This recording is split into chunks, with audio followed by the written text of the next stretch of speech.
up, YouTube? This is Todd Baldwin with the Filthy Rich Millennial. Thank you so much for tuning in today. If you are new to our channel, welcome. I have my buddy Sean Tornquist with me here today. We met your sophomore year of college, I believe it was my freshman year. That's right. And we met in a sales internship, and you were the #1 salesperson that year. Straight up crushed it. Did 6 figures in revenue, if I remember. Yep. Because I bragged about you. Over one summer, that's true. Yeah, and Sean, you know, he was doing that and then decided he didn't like working for other people. Now he owns what do you do? Furniture design, office design, right? Exactly. My company furnishes and designs new office space, so interiors of corporate offices. We make where people work. Nice, nice. Now tell the people, because the people of YouTube want to know, why did you stop your 9 to 5 or whatever? What made you quit your regular job to go start a business by yourself? Because that's a huge risk that most people are probably afraid to take. First of all, it's what I always wanted to do. After our internship, you know just as well as I did, it was kind of eye-opening. And what I tasted in that sales internship was what it felt like to be my own boss.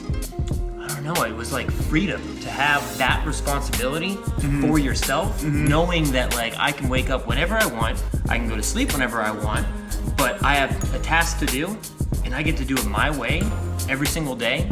And I knew then that I wanted to own a business eventually. I had no idea how I was going to be able to do that, right, how it was going to happen, but I knew that I wanted to make it happen. I took advantage of an opportunity of essentially a long-standing business whose business partners had a disagreement, one that they couldn't overcome, and the company split into two different directions. That decision was, I mean, super easy. Nice. I'd been in the industry already, and I knew then that it was going to change everything about my life, change my role, and I knew that it was going to eventually lead to that feeling that we had in that first sales internship that we met each other in. You know, you don't have to take conventional routes to get there. And if you are relying on, you know, a job that you have for a certain company, then I would call that a conventional route. In this case, having my own business, I mean, the sky is almost the limit. Totally. In terms of what I can make now. So I better be making $100,000 at this point in time. Yeah. Because now the goal is, you know, vastly higher than that. You touched on something that's huge, and I think there's like conventional routes that are ingrained in us from the time we're kids, right? Go to school so you can go to college, you can get a good job. That's not the way most people build wealth. If you look at the wealthiest people in the world, they don't have jobs. They run companies and they're professional investors. Of course. You know, one of the things I was lucky about my scenario is I did have a sales job where I was able to make high income to invest, but now that I am a professional investor and running a company, and you'll realize this too if you haven't already, your second $100,000 is a hell of a lot easier than your first $100,000. and your third $100,000, I mean, man, it's crazy. Like you'll make $100,000 and it's like, holy crap, I made $100,000. And then you'll make $200,000. And then it's like, oh, that didn't take as long as the first 100. And then you'll make $250 and then $300. And it's like, it's mind blowing. And you know, I think it's scalability. As a business owner, you can make decisions on how to scale your own business. You can never make a decision on how to scale your own income if you're a salary, engineer. Totally. You can't do that. It's impossible. Totally. But if you're a business owner, which is why I always wanted to be one, is the responsibility and the freedom, but also the limitlessness of potential. There's a lot of work up front, and there's a huge push and a huge grind, but once you get to that level where you can scale it, it's a lot easier. And what I found, because a lot of people think that I got really lucky with my first job, because before I turned 23, I was making 6 figures at this sales organization. And I broke a record with that company when I think I set like something like 200 appointments in like 6 months or whatever. And it was appointments with chief financial officers and CEOs of companies in Seattle. So not just, your run-of-the-mill mom and pop shop. So hard to get those meetings. But out of the 200 that I set, what people don't remember is that I made 3,600 cold calls. So I was told no 3,400 times. Absolutely. Right? And that's what people don't, like, no one remembers that. They just see like, oh, you know, you have the houses or the business that you run, you have, you know, the vacations, and I see your Snapchat, man, you're snowboarding like every day. I see that. But what they don't see is the grind. And I think people compare their own behind the scenes with your highlight reels. And they don't think Correct. it's possible. And you know that it is. No matter what, there's something about all jobs where it's you try and you don't get there. And then you try and you don't get there. And you have all this experience leading up to when you finally, you know, succeed. And that could be calling people who don't want your services and finally getting one that does. Or it could be, you know, developing a presentation that's going to impress your bosses. And you might do it 10 times before they select your presentation. And a myriad of other examples that you can come up with. And that's just kind of the way that it is. Well, and I forget who said it, but there's a quote where it says, you're either going to build your own dreams or someone's going to hire you to build theirs. That's exactly true. Right? You guys need to remember that. That is absolutely true of the way that the world works. For those of you that maybe you're new watching this, maybe you've never seen me before, I didn't come from wealth. You know, I know you were never poor, but you didn't come from, you know, large wealth in your family. You know, it was a well-to-do middle-class family, but you weren't born with a silver spoon in your mouth or anything like that. And there are people that may be watching this that just don't know that it's possible to dig themselves out of a hole, or that building wealth is, you know, even in their scope of what's real. Yeah, it's changing the way you think. And It is. Yeah. It's changing the way that you think. It's reimagining reality as you know it. That's what being a business owner is. It's so scary. You're taking on inherent risk. As a matter of fact, I had a scare.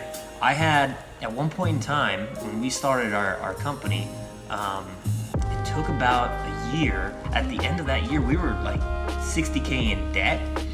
And sure, we're doing big dollars, but that was scary. Yeah. I mean, honestly, I was like,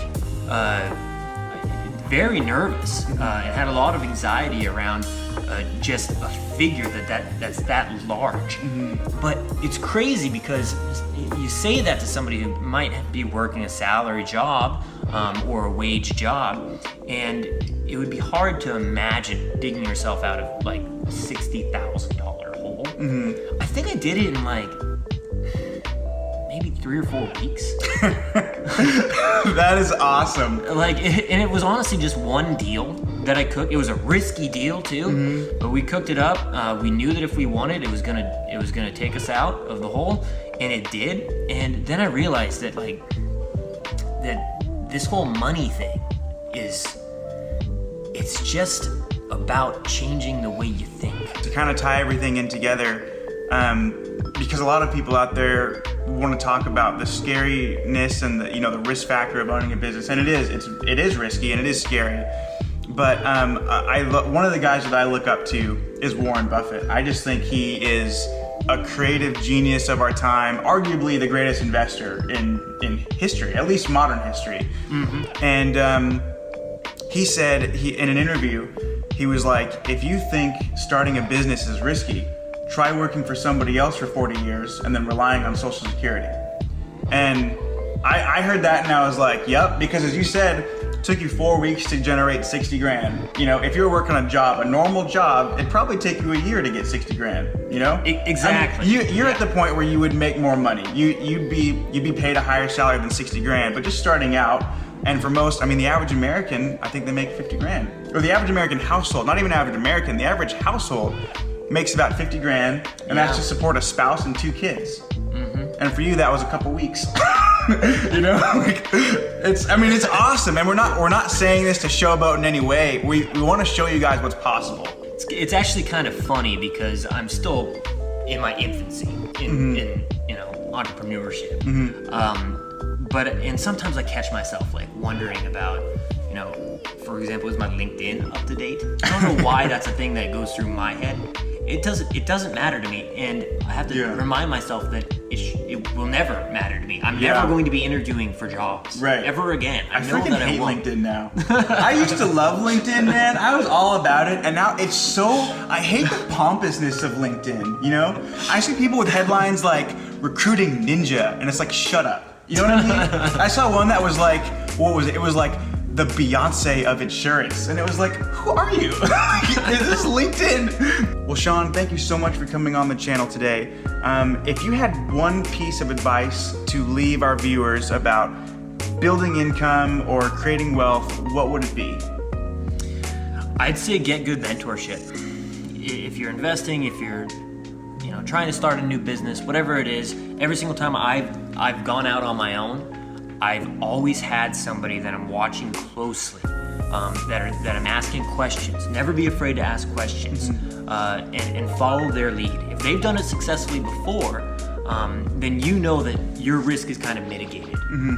Follow in their footsteps. You can always do something different in the future. You can always put your own spin on it later.